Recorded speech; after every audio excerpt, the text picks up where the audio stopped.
Good afternoon once again. Thursday, 27th of May, 2021.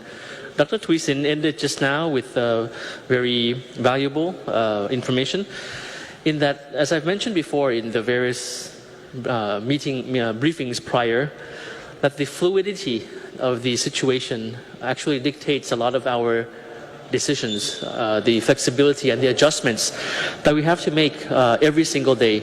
Now, nobody knows exactly if the set of information that we receive last night or this morning, for example, would change as the hours go by in each morning. Now, I think it's a learning process for Thailand. It's a learning process for all of us around the world as well.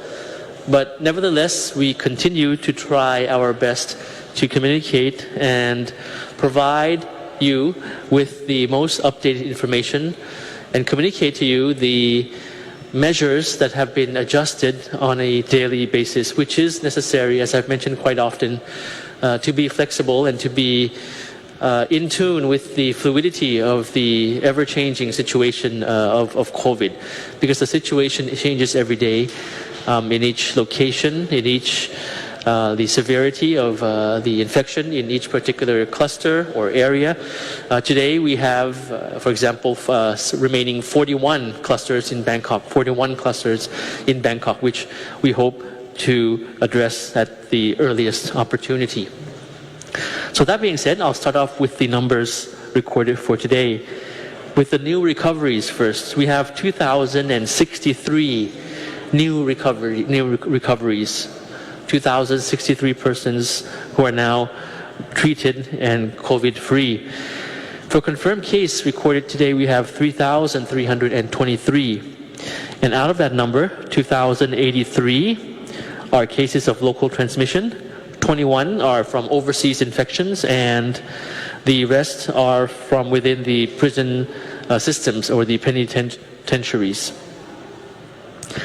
Now, I have recorded for today 47 new fatalities, making the cumulative total of fatalities to date at 920. So very sad to report this every day. The numbers of fatality are in the 40s in the past few days, hoping that won't go higher. We had in the last weeks around 20-ish each day. Just some observations from the spokesperson, Dr. Teasing, just now, that the overall situation has actually plateaued nationwide. That is to say that the infection rate in both Bangkok and other provinces remains somewhat stable, with clusters of new infection and infection from existing clusters found sporadically. Now, construction workers' campsites, as Dr. Teasing just now had a graphic there, and including markets, especially large wholesale markets, and informal settlements surrounding those areas continue to be places of concern. The proactive monitoring and active case finding measures are continuing to be conducted in these places, and inter-provincial travel is being closely monitored and enforced in various provinces. The border areas border area arrivals remain active in contributing to the cumulative cases, and as I mentioned the other day,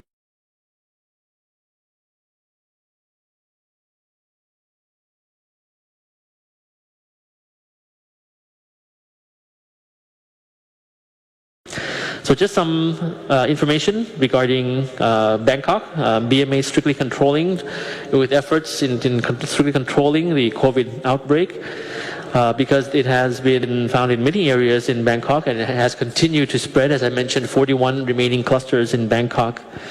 And ongoing reports of infections have found specific locations, as I mentioned, construction worker campsites.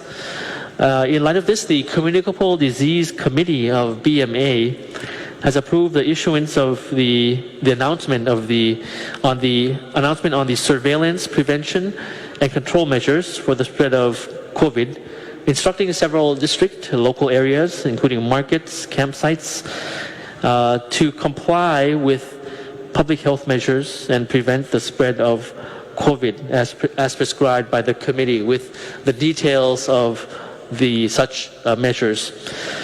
And the BMA has also ordered all district offices where there are construction worker campsites to allow officers from the municipality to strictly inspect business operators and employers at the camps to ensure that they comply with this announcement that I mentioned, the surveillance, prevention, and control measures announcement as guidelines, as the standard. The inspection conducted thus far found that various organizations and agencies have followed the said measures in earnest so far, so that's good news for Bangkok. Meanwhile, the proactive testing mobile units jointly with the public health centers in different areas have also been conducting active case findings in areas of concern, markets included, and to, of course, with areas with the general public who come in contact with positive patients or in high-risk groups in their respective districts.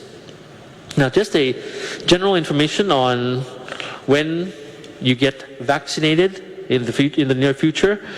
As registration in Thailand has, of course, begun in earnest, we would like to offer information on what to expect during vaccination, just to prepare yourselves. First, the first step is for the medical personnel to assess whether you're ready to receive the vaccine. Of course, that will be a conversation with the patient, with you. And if you're qualified for this vaccination, then the medical personnel will administer the vaccine for you through intramuscular injection. The recommended waiting time in Thailand that we have set is 30 minutes after each jab to make sure that there are no unexpected reactions. So, of course, in other countries, you might have seen images of these drive-through inoculation sites, or people going on the streets to vaccinate people. But in Thailand, we have set this standard for 30 minutes of observation time after being injected with the vaccine. We are being very, very careful. And of course, this is according to the health standards. And we don't want, of course, anything to happen to anybody, a Thai or foreign national who received the vaccine after they receive the vaccine, unintended side effects, for example. And after 30 minutes, there will also be the follow-up on the 1st, the 7th, and the 13th day after your first dose by a competent medical professional calling you to make sure that you have no unintended side effects or complications on the first day after the jab, the 7th day, and the 13th day.